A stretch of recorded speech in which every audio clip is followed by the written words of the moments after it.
दबाव समूह के तरीके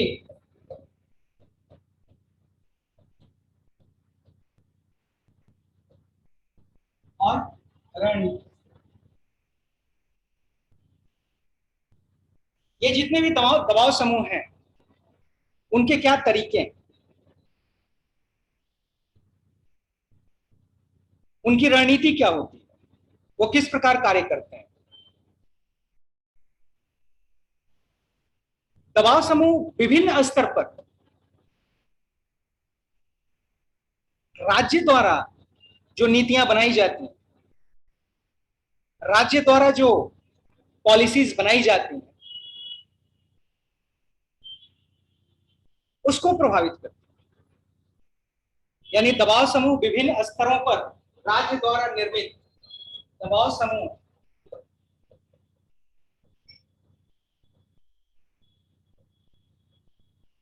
विभिन्न स्तरों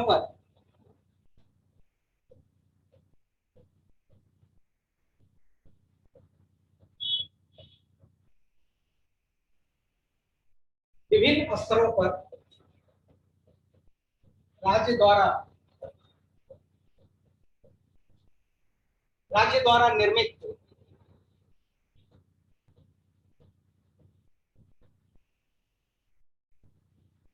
नीतियों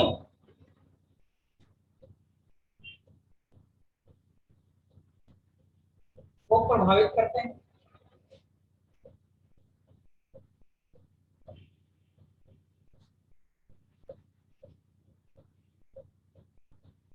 इनकी एक स्ट्रेटेजी ये होती है कि वो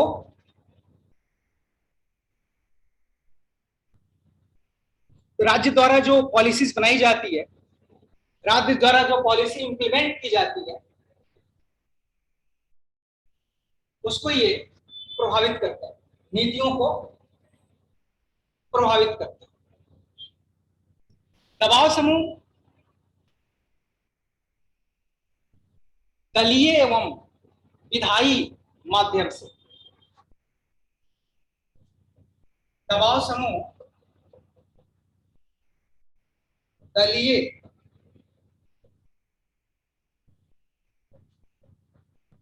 या विधायी माध्यम से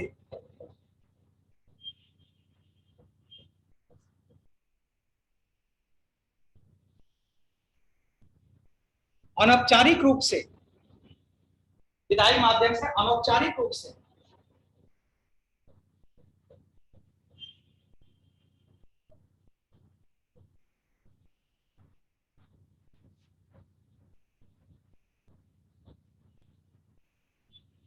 अनौपचारिक रूप से वो दबाव डालते हैं।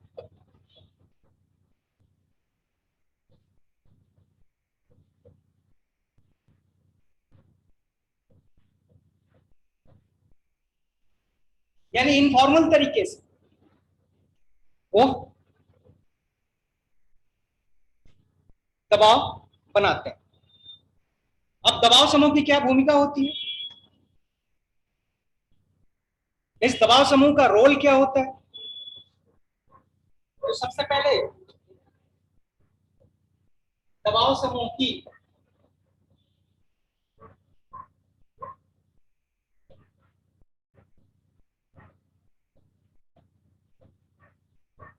भूमिका,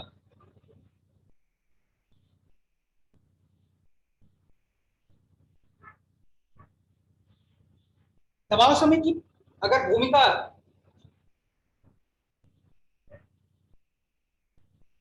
ये नीति निर्माण को,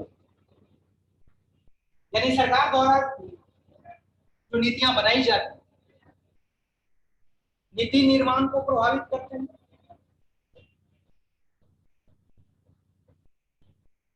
नीति निर्माण को प्रभावित करते हैं।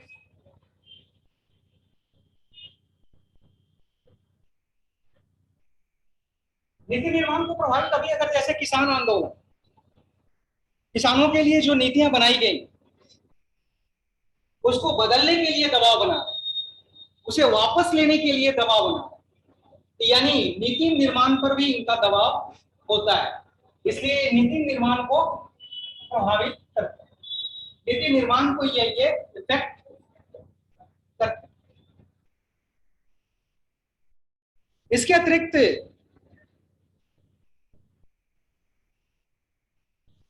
ये दबाव समूह सामाजिक एकता के लिए भी कार्य करता है। दबाव समूह सामाजिक एकता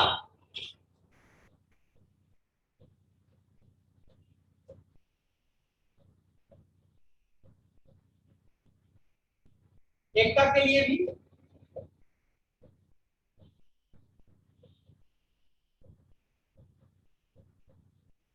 कार्य करते हैं।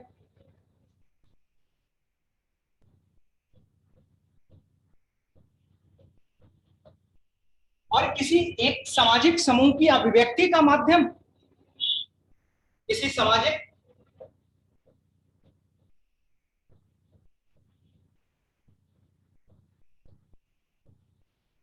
सामाजिक समूह की अभिव्यक्ति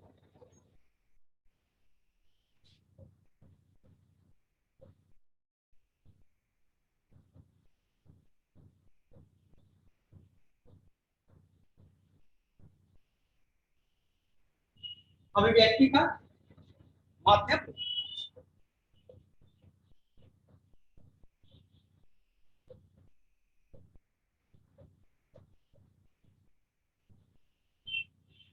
एक तो सोशल यूनिटी को प्रमोट करना और सोशल यूनिटी के साथ साथ उनके एक्सप्रेशंस को सामने लाना, तो उनकी अभिव्यक्ति को, उनकी जरूरतों को, उनकी मांग को वो सरकारों के सामने, संस्थाओं के सामने रखते हैं। क्योंकि कोई भी सामाजिक समूह किसी भी मांग पर जब आम सहमति नहीं होगी तब तक वो अभिव्यक्त नहीं होगा। इसलिए सामाजिक एकता कायम करके समान रूप वाले मांगों को सरकार के सामने रखना, यानी ये दबाव समूह अभिव्यक्ति का भी माध्यम होते हैं। अभिव्यक्ति को ये प्रेरित करते हैं।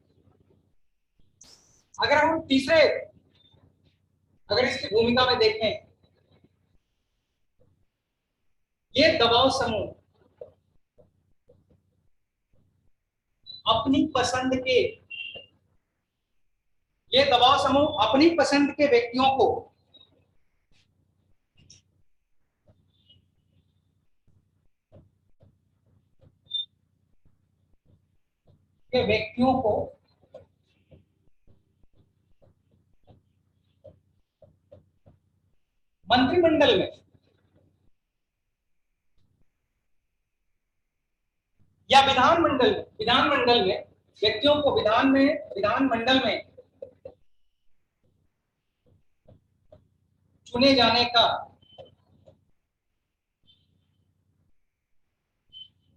प्रयास करते हैं, चुने जाने के लिए दबाव बनाते हैं।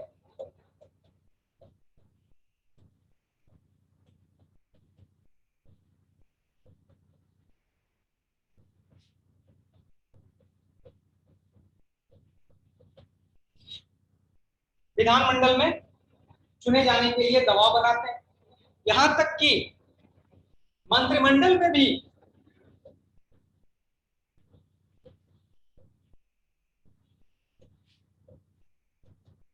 शामिल करने के लिए दबाव बनाते हैं।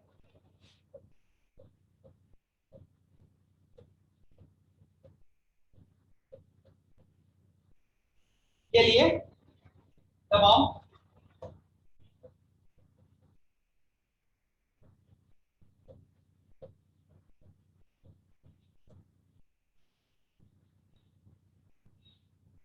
तो ये ये दबाव समूह अपनी पसंद के व्यक्तियों को विधानमंडल में चुने जाने के लिए दबाव बनाते हैं, यहां तक कि मंत्रिमंडल में शामिल करने के लिए भी ये दबाव बनाते हैं। और जब ये राजनीतिक एक शक्ति के रूप में होते हैं तो सरकारें इनकी मांगों की अवहेलना भी नहीं कर पाती, सरकार इनकी मांगों को अवॉइड भी नहीं कर पाती है, सरकार को इनकी बातों को मानना पड़ता है।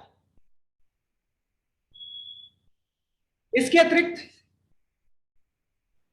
नौकरशाह अगर देखें, नौकरशाह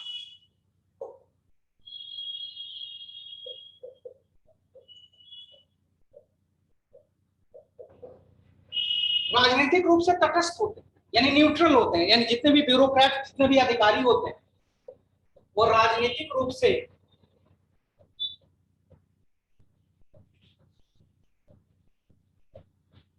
तटस्थ होते हैं।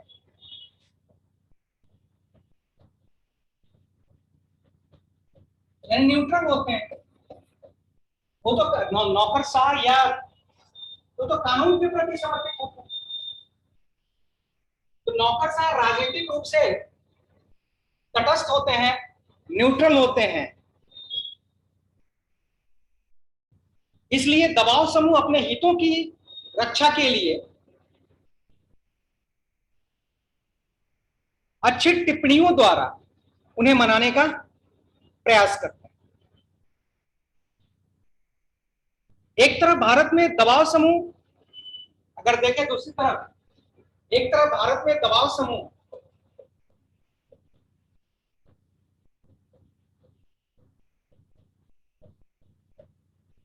भारत में दबाव समूह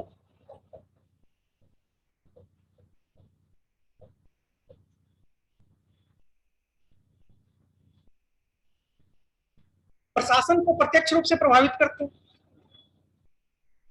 दूसरी तरफ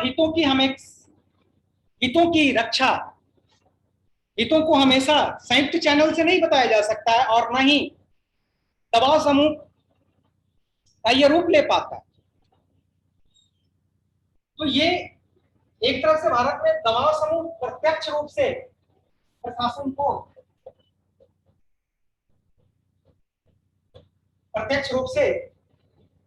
को प्रभावित करता है।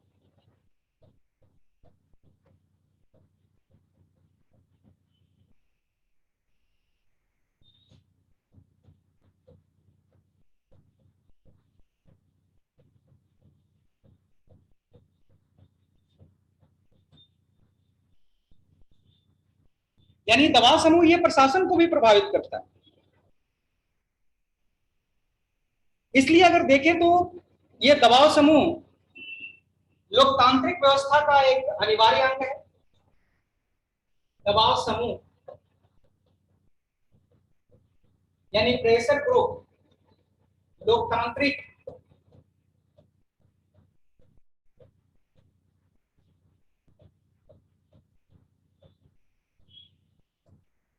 संस्था का एक अनिवार्य अंग है।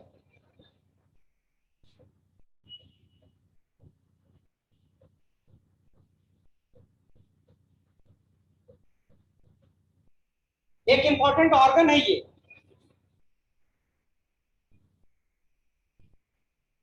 यह राष्ट्रीय एवं विशिष्ट हितों का संवर्धन करता है।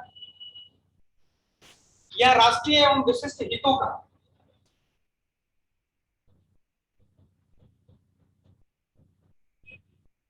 यह राष्ट्रीय एवं विशिष्ट हितों का संवर्धन करता है।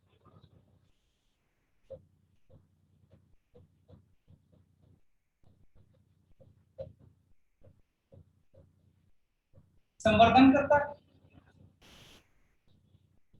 तथा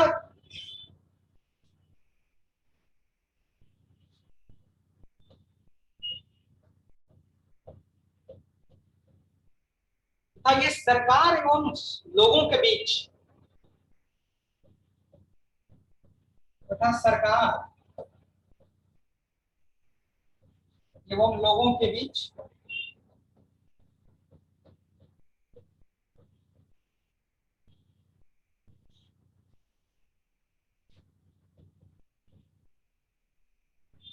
सरकार एवं लोगों के बीच कड़ी का काम करता है,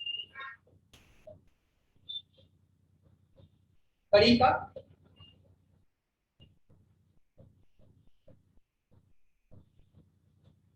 काम करता है।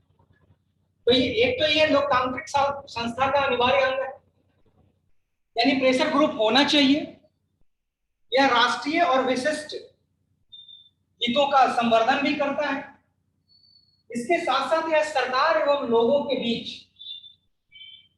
एक कड़ी का काम करता है, सरकार और लोगों को जोड़ने का यह कार्य करता है। तो इसके लिए इसलिए लोकतांत्रिक शासन व्यवस्था में इसकी एक महत्वपूर्ण भूमिका है। अब उसी को हम रेखांकित करेंगे कि आखिरकार लोकतंत्र में दबाव समूह की क्या भूमिका, लोकतंत्र में दबाव समूह की भूमिका।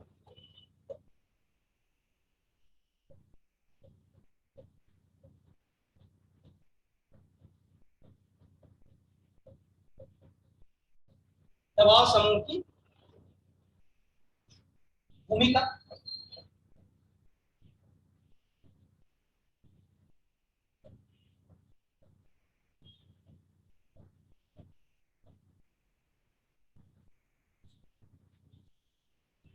अगर इसकी भूमिका को क्रमवार रूप में देखें तो दबाव समूह विभिन्न समुदायों की मांगों और हितों का प्रतिनिधित्व करता है। दबाव समूह विभिन्न समुदायों के हितों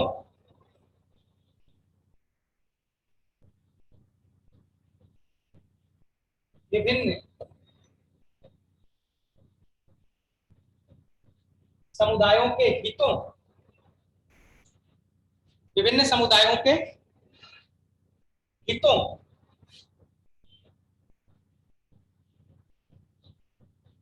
और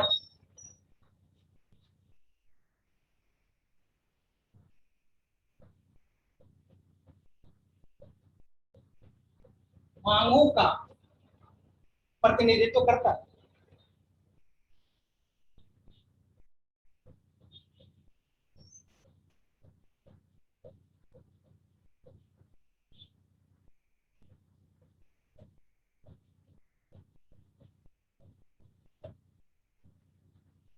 यानी विभिन्न समुदाय अपने हितों और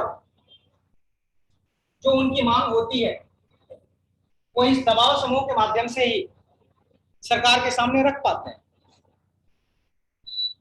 और भारत जैसे बहुलवादी राष्ट्र में जहां विभिन्न समुदाय एक साथ रहते हों, वहां तो दबाव समूह की भूमिका महत्वपूर्ण हो जाती है, क्योंकि इन्हीं दबाव समूहों के माध्यम से ही वो अपने हितों और मांगों का प्रतिनिधित्व करते हैं। अगर हम दूसरे भूमिका के बारे में अगर देखें, दबाव समूह मतदाताओं को दबाव समूह मतदाताओं को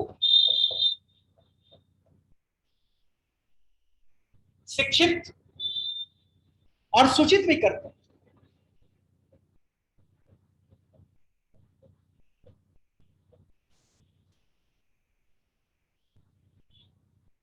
विभिन्न मतदाताओं शिक्षित और सूचित भी करते हैं।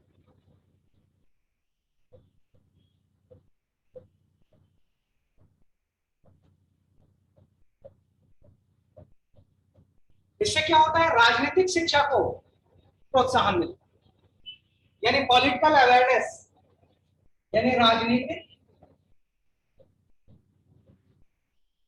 शिक्षा को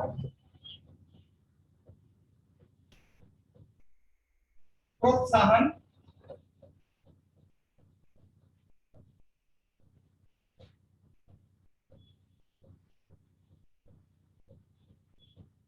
मिलता है।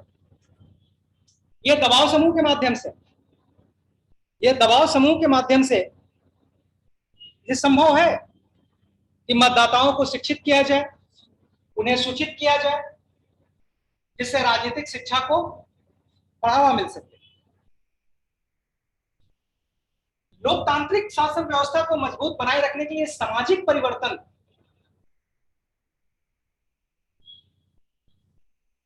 के उद्देश्य को या सामाजिक परिवर्तन के उद्देश्य को प्राप्त करने में दबाव समूह की महत्वपूर्ण भूमिका होती है।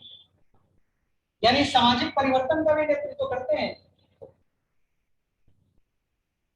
दबाव समूह।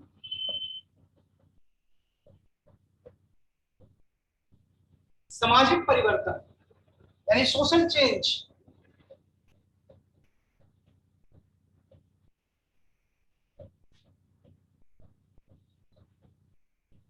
परिवर्तन का भी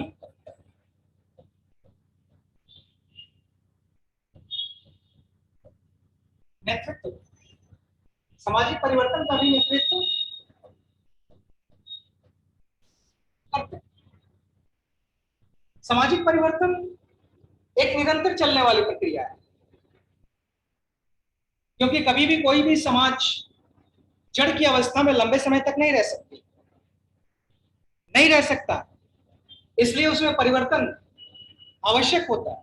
और लोकतंत्र को मजबूत बनाने के लिए सामाजिक परिवर्तन आवश्यक है, और इस सामाजिक परिवर्तन के उद्देश्य को प्राप्त करने के लिए, सामाजिक परिवर्तन के उद्देश्य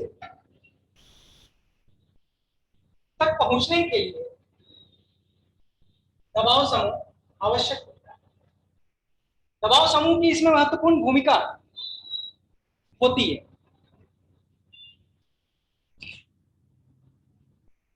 दबाव समूह के माध्यम से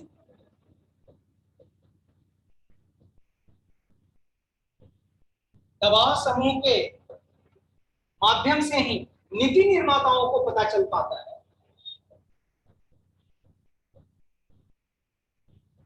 दबाव समूह के माध्यम से ही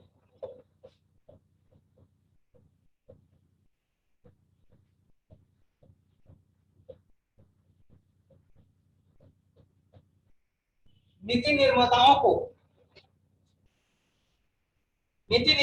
को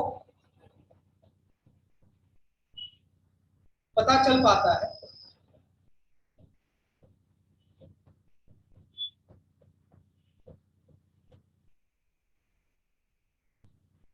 कि आखिरकार जनता की मांग क्या है, आखिर जनता की मांग क्या है, और जनता का क्या अनुभव विभिन्न मुद्दों पर, जनता क्या अनुभव करती है, जनता की मांग क्या है, या विभिन्न मुद्दों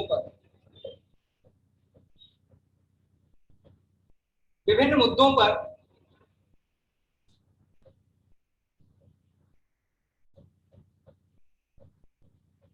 जनता क्या अनुभव करती है,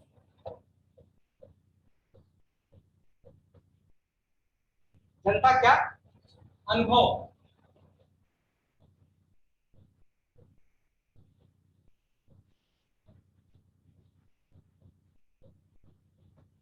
ये बहुत जरूरी है। ये दबाव समूह के माध्यम से ही पॉलिसी मेकर यानी स्टेट्स को यह पता चल पाता है कि लोगों की मांग क्या है, आखिर जनता की मांग क्या है, तथा विभिन्न मुद्दों पर जनता क्या सोचती है। यह दबाव समूह के माध्यम से ही चल पाता है, और इससे नीति निर्माताओं को अपनी नीतियां बनाने में सुविधाएं होती है। अपनी नीतियां वो और प्रभावी तरीके से बना सकते हैं अगर उन्हें पता चले कि जनता का क्या अनुभव है इसमें। तो स्वाभाविक है कि ये दबाव समूह, और कभी जब जनता की उपेक्षा होती है, जनता की मांग पूरी नहीं होती है, या फिर सरकार की नीतियों से जनता प्रभावित होती है, तब वही आंदोलन हिंसा का रूप ले। अगर दबाव समूह के के माध्यम से अगर ये उनके अनुभव, उनकी जानकारियां, उनकी मांग अगर सरकार तक पहुंचती है, राज्य तक पहुंचता है, तो उनकी जायज मांगों को मानकर इस प्रकार के हिंसक आंदोलन को रोका जा सकता है। इसलिए ये दबाव समूह सरकार और जनता के बीच एक सॉकर की तरह काम करते हैं, क्योंकि उनके जरिए उनकी समस्याओं के बारे में पता चल पाता है।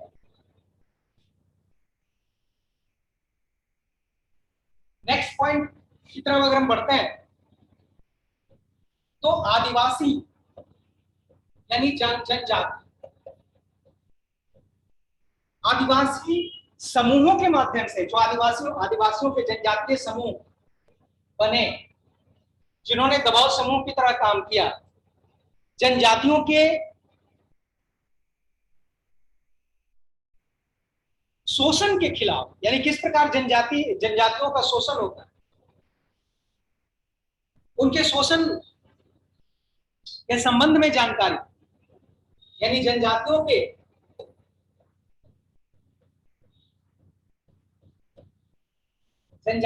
शोषण के संबंध में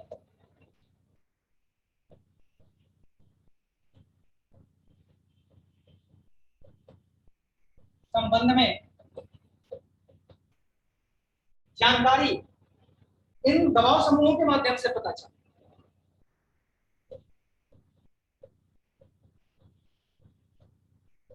इन दबाव समूहों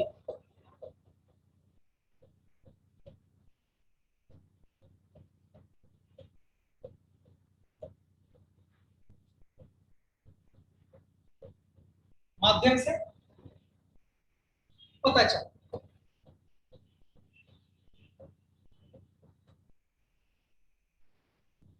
जब इनके अत्याचारों के संबंध में राज्य को जानकारी प्राप्त हुई, तो राज्य के द्वारा इसे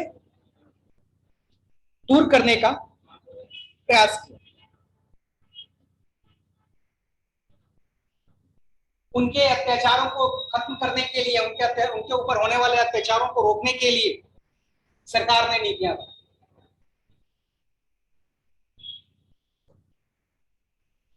ये अब दबाव समूह हमेशा सकारात्मक कार्य नहीं करते, कभी कभी दबाव समूह नकारात्मक कार्य भी करते हैं, प्रतिकूल परिस्थितियां भी उत्पन्न कर देते हैं, जो कानून व्यवस्था के लिए समस्या बन जाती है। दबाव समूह कभी कभी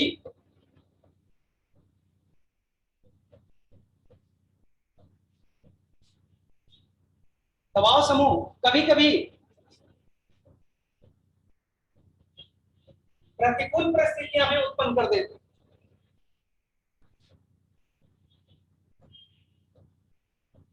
प्रतिकूल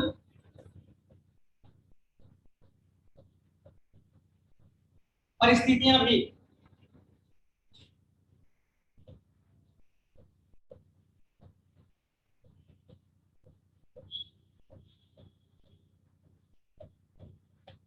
उत्पन्न कर देते, इससे कानून व्यवस्था की समस्या उत्पन्न हो जाती है।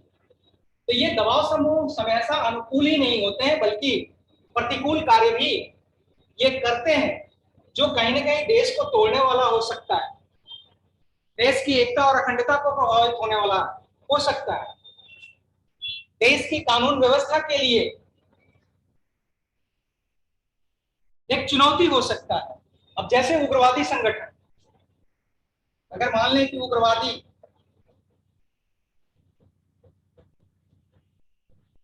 संगठन, ये भी तो एक प्रेशर ग्रुप की तरह कार्य करते हैं, ये भी सरकार पर निरंतर हिंसात्मक गतिविधियों से सरकार पर दबाव बनाते हैं अपनी मांग के लिए। लेकिन ये इनका जो कार्य है वो सकारात्मक पॉजिटिव नहीं है, बल्कि नेगेटिव है, क्योंकि ये देश के की एकता और अखंडता के लिए, इंटीग्रिटी और यूनिटी के लिए ये फैटल हो जाता है, घातक हो जाता है। इसलिए ऐसे दबाव समूह को अप्रिशिएट नहीं किया जा सकता, उन्हें एक्सेप्ट नहीं किया जा सकता, और निश्चित तौर पर इस प्रकार के दबाव समूह देश को कमजोर करते हैं। ये सरकार पर दबाव बनाने के लिए हमले, हिंसात्मक आंदोलन,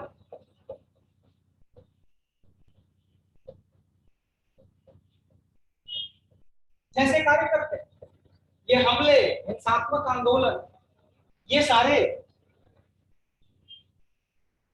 तो गतिविधियों को प्रभावित करने वाले होते हैं, राज्य को प्रभावित करने वाले होते हैं, राज्य की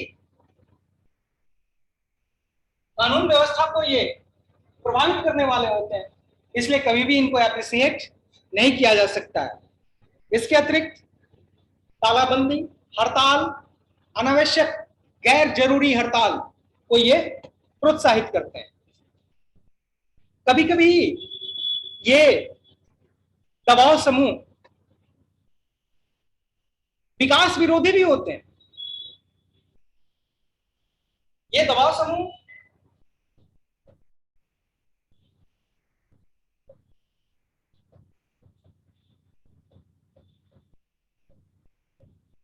विकास विरोधी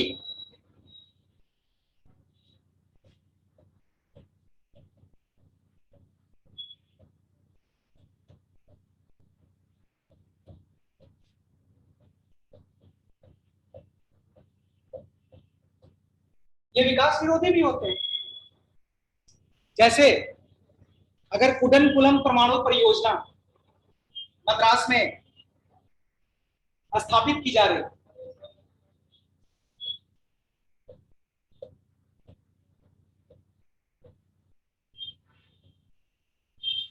कुडनकुलम परियोजना यानी परमाणु परियोजना, जब इसकी स्थापना की जा रही थी तो स्थानीय लोगों ने इसका विरोध किया। उसकी विरोध की वजह थी कि इससे पर्यावरण प्रदूषित होगा, और इस प्रकार के विरोध से, क्योंकि सरकार अगर कोई भी परियोजना या राज्य द्वारा कोई भी विकास की योजना अगर शुरू की जाती है तो वो देश हित में होता है। निश्चित तौर पर सरकार कोई भी कार्य देश के अहित के लिए नहीं करता। अगर उसके किसी कार्य से ये पर्यावरण को नुकसान होगा है तो निश्चित तौर पर सरकार उस पर विचार करती है। लेकिन सिर्फ पर्यावरण के मुद्दे पर किसी विकास योजना का, किसी प्रोजेक्ट का विरोध करना, यह विकास विरोधी मानसिकता है।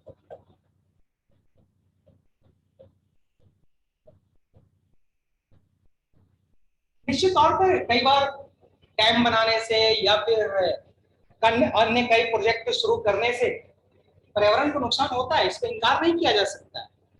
लेकिन सिर्फ विरोध के लिए विरोध करना, ये विकास विरोधी मानसिकता, और ऐसी मानसिकता से देश का विकास प्रभावित होता है। जिस प्रकार दबाव समूहों की संख्या बढ़ रही है, जिस प्रकार दबाव समूह शक्तिशाली होते जा रहे हैं, वो हर समस्या का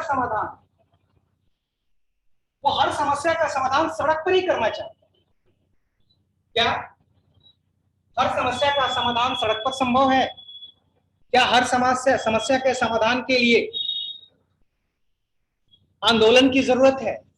क्या हर समस्या के समाधान के लिए हिंसा की आवश्यकता है? क्या अपनी मांगों को पूरा करवाने के लिए हिंसा का सहारा लेना यह उचित है? क्या हिंसा के बल पर ही हमारी मांगे पूरी हो सकती हैं? ये तमाम प्रश्न आज दबाव समूह के सामने भी हैं और सरकार के सामने।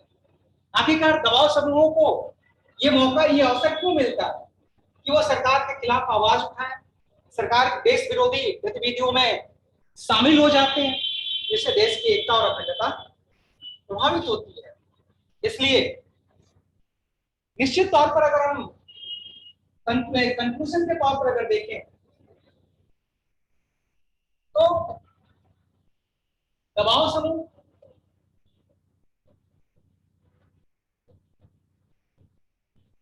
लोकतांत्रिक व्यवस्था के लिए, लोकतांत्रिक व्यवस्था के लिए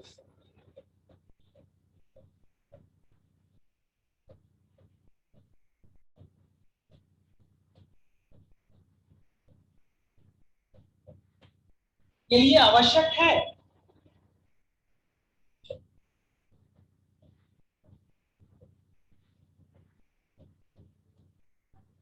लेकिन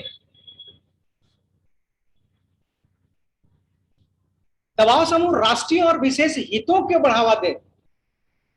ये दबाव समूह राष्ट्रीय हितों को बढ़ावा दे। ये दबाव समूह राष्ट्रीय हितों को बढ़ावा दें।